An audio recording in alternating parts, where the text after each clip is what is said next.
دوستو، خداوند کا کلام آپ تک پہنچا ہے۔ پلیز لائک اور شیئر لازمی کیجیے۔ God bless you. لوکا 13واں باب۔ اس وقت بعض لوگ حاضر تھے جنہوں نے اسے ان گلیلیوں کی خبر دی جن کا خون پلاطس نے ان کے ذبیحوں کے ساتھ ملایا تھا۔ اس نے جواب میں ان سے کہا کہ ان گلیلیوں نے جو ایسا دکھ پایا، کیا وہ اس لیے تمہاری دانست میں اور سب گلیلیوں سے زیادہ گنہگار تھے؟ میں تم سے کہتا ہوں کہ نہیں، بلکہ اگر تم توبہ نہ کرو گے تو سب اسی طرح ہلاک ہوگے۔ یا کیا وہ 18 آدمی جن پر شیلوہ کا برج گرا اور دب کر مر گئے، تمہاری دانست میں یروشلم کے اور سب رہنے والوں سے زیادہ قصوروار تھے؟ میں تم سے کہتا ہوں کہ نہیں، بلکہ اگر تم توبہ نہ کرو گے تو سب اسی طرح ہلاک ہوگے۔ پھر اس نے یہ تمثیل کہی کہ کسی نے اپنے تاگستان میں ایک انجیر کا درخت لگایا تھا۔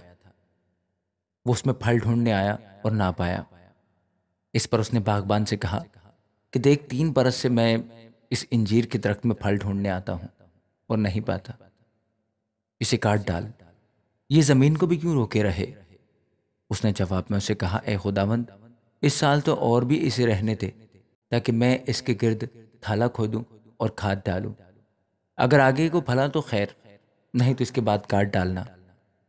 پھر وہ سبت کے دن کسی عبادت خانہ میں تعلیم دیتا تھا، اور دیکھو ایک عورت تھی جس کو 18 برس سے کسی بدروح کے باعث کمزوری تھی۔ وہ کبڑی ہو گئی تھی اور کسی طرح سیدھی نہ ہو سکتی تھی۔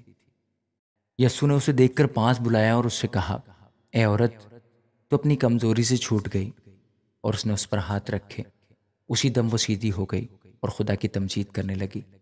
عبادت خانہ کا سردار اس لیے کہ یسوع نے سبت کے دن شفا بخشی خفا ہو کر لوگوں سے کہنے لگا، 6 دن ہے جن میں کام کرنا چاہیے، بس انہی میں آ کر شفا پاؤ، نہ کہ سبت کے دن۔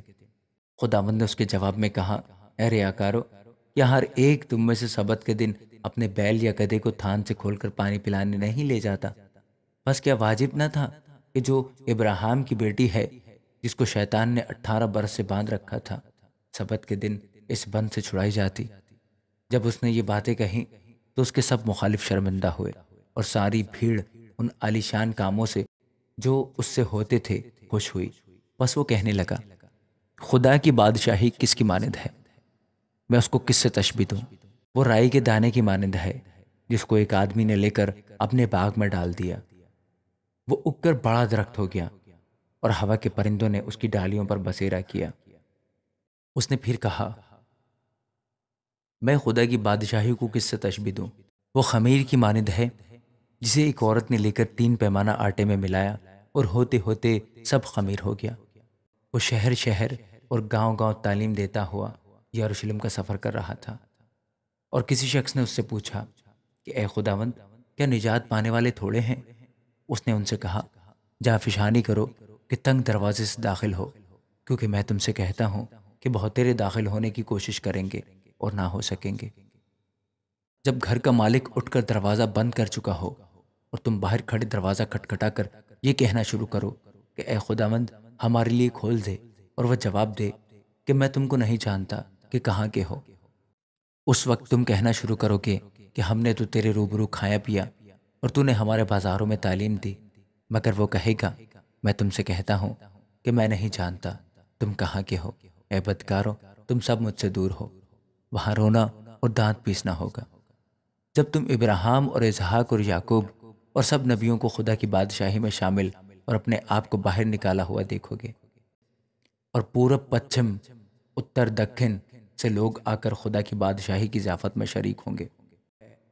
اور دیکھو، بعض آخر ایسے ہیں جو اول ہوں گے، اور بعض اول ہیں جو آخر ہوں گے۔ اسی گھڑی بعض فریسیوں نے آ کر اس سے کہا کہ نکل کر یہاں سے چل دے، کیونکہ ہیرودیس تجھے قتل کرنا چاہتا ہے۔ اس نے ان سے کہا کہ جا کر اس لومڑی سے کہہ دو کہ دیکھ، میں آج اور کل بدروہوں کو نکالتا اور شفا بخشنے کا کام انجام دیتا رہوں گا، اور تیسرے دن کمال کو پہنچوں گا۔ مگر مجھے آج اور کل اور پرسوں اپنی راہ پر چلنا ضرور ہے، کیونکہ ممکن نہیں کہ نبی یروشلم سے باہر ہلاک ہو۔ اے یروشلم، اے یروشلم، تو جو نبیوں کو قتل کرتی ہے اور جو تیرے پاس بھیجے گئے ان کو سنسار کرتی ہے، کتنی بار میں نے چاہا کہ جس طرح مرغی اپنے بچوں کو پروں تلے جمع کر لیتی ہے، اسی طرح میں بھی تیرے بچوں کو جمع کر لوں، مگر تم نے نہ چاہا۔ دیکھو تمہارا گھر تمہارے ہی لیے چھوڑا جاتا ہے، اور میں تم سے کہتا ہوں کہ مجھ کو اس وقت تک ہرگز نہ دیکھو گے جب تک نہ کہو گے کہ مبارک ہے وہ جو خداوند کے نام سے آتا ہے۔ آمین۔